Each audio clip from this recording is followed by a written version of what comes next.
Okay, so people, I always get like a lot of like thoughts and like I want to come on here and say things about, things I see. I don't just like sometimes make it up. Sometimes I make it up. Sometimes I go off what I see on Facebook and like, just internet or just people talking to people in real life. So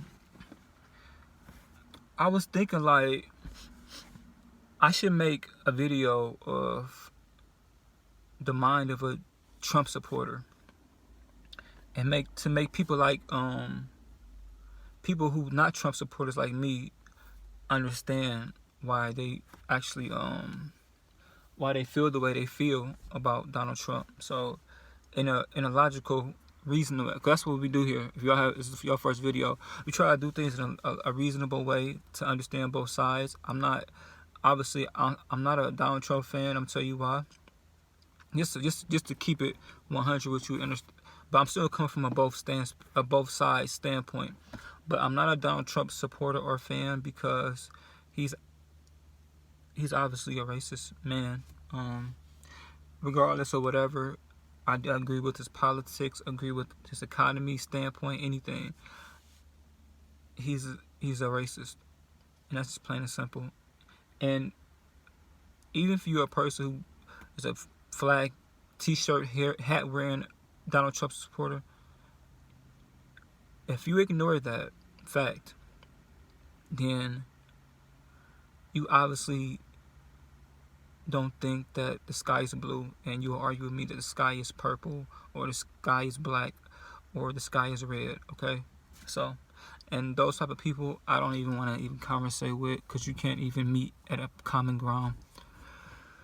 But I say all that to say this. Okay, it's this thing. It's called group dynamics. Now I'm not gonna get too deep into that because with this channel I'm trying to break stuff down so everybody can understand it. It could be a 5-year-old listen to this channel and they understand what I'm saying. So I'm not gonna define group dynamics in definition wise. I'm gonna say this to you. Let's say me, right? I come from our neighborhood and we did very bad things on St. Clair.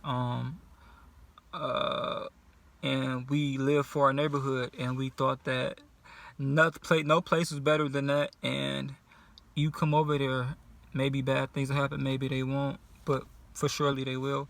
If you come over disrespecting, or I thought that just explaining to people like why we number one, nobody else is totally stupid. Our center of our universe revolved around probably 9-10 blocks, if that. And for real, not 9-10 blocks, because 3 or 4 of those streets wasn't even like people we was cool with. It just happened to be our neighborhood. They had their own section and did things their own way. But so for real, like 5 or 6 blocks for real. But you couldn't tell us nothing about that place. You couldn't tell us nothing wrong. Everything was there. Nothing is more important than these streets and the people around us, right? Now, eventually, at a younger age, I realized I was stupid and dumb, right? But some of my people I grew up with, still to this day, like that, you can't tell them nothing about that, and they don't think it's stupid and dumb. And they'll die for it, and they'll live for it, and they'll shoot for it, and they'll kill for it. And they stuck in their ways, and they're not gonna change because it's pride, number one, and it's egotism, and it's just rebellion, whether wrong or right. It's sort of like when somebody has a problem with your mom, right? No matter what, you're gonna stick to your mom, and in your eyes, your mom can do no wrong, right? She can do all these things, just like a mom with her kid. Your kid can be the worst kid on the block. Your kid can do everything the teacher said they doing, and your kid, it's like kids kill somebody, and they be on the news. The mom be on the news like, it didn't go down like that. It was a mistake. She's a good person. He's a good person. All this other stuff, and they got him on tape killing him for no reason. So that's the reason why. Like, no matter what you try to do and try to say to these people that support him, they have a group dynamic. They feel a need to be in a group, and if once they're segregated from their group and have their own mind about something, whether they feel that way or not, it's like that of the family. And they don't want to be out of the family because they got something that supports that. They got a sense of being.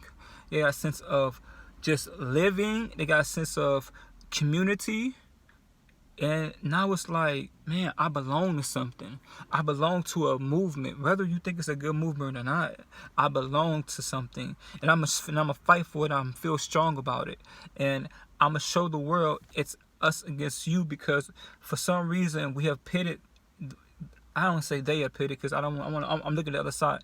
It's been pitted, maybe not by nobody, but the person who started it pitted us against them. So now it's North against South, and no matter what I feel about slavery, I'm gonna do this.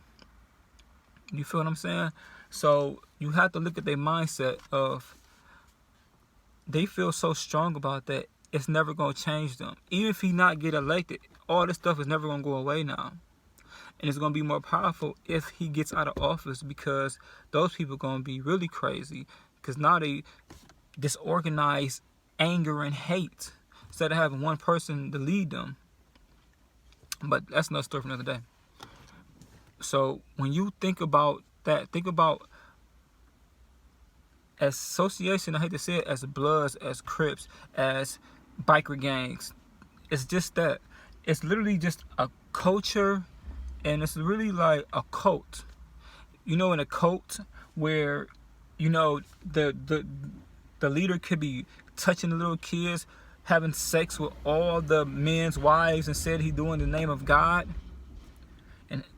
But it doesn't matter to them how we feel outside the cult, because they belong to something. They have a higher calling. Some people are lost as well. Some people are individual. They don't never have friends, or they never have family, and they can't cope with that, and they need other people. So they be codependent on this situation.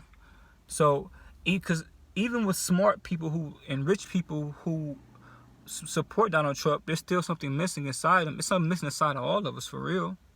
So that brings them a sense of belonging. A sense of belonging to you could be playing golf every day, can be going to work every day. This is their sense. So that's how you know he uses his cult following perfectly. He puts them against us. He shows them like, hey, I'm gonna stick to this brand, and y'all need to stick to it too. And I'm gonna stick to my guns, no matter right or wrong. And that's how simple it is. You can't tell them nothing about that. It's like getting picked for a basketball, football team. You ride for that team. If somebody throw a pitch at your hitter on your team, even though you cool with people from the other team, you still gotta get up and clear the benches. You know what I'm saying, though? And fight the other team. And you got friends over there. No, your friends is over here. And if you go against that, then you're not with us. You can't be a person without a country. That's how you see like black people, right? Who try to go against I don't want to say go against black people, but try to, like, I guess, act like they're not black and not act like they're not sensitive to things that are going on, and try to be individual, not have a color, just a person, like an OJ type thing. I'm not black, I'm OJ type stuff. And I can name you people like Stacey Dash, Cameron Owens, all those people like that, right? Every time this happens to them, listen to me, mark my words, every time this happens to them, and Candace Owens gonna be next. They just ain't the time yet. What they do is the racist white people, not racist white people, the racist people, they cheer them on. But after a while, you can't go to those people's house. They don't like you. They just using you. And then next thing you know, you get put on Fox Network and you get to be a newscaster, just to show black people like, we got one of y'all. But then all of a sudden you get cut out and you get fired, and now they don't want to talk to you no more. You ain't been invited to no parties. You don't know none of their kids, and now you out. And now what's gonna happen? You trying to come back to the black people, and they're like, no, you cool with them, because no matter what you think, they don't like traitors, and they don't like people who would do something like that because they think they'll do it to them. If a person don't like a particular race, he's not going to like nobody in that race, or she's not going to like nobody, no matter how cool you think you are with them. So just make sure that you understand people. That don't mean you have to deal with them. But a Trump supporter is still a person, and they don't understand they're in a group dynamic, and maybe they do understand it, but they don't care about understanding. They care about what's important to them, and to be a follower of him is important to them. And it's basically that cut and raw simple. Following Donald Trump is important to them and their feelings, and that's all that's the bottom line. Last point, first point, middle point, circle around it and put a bullseye on it. And that's the number one thing. And that's it. Egos and feelings have been the most killer of all men in history. Yeah.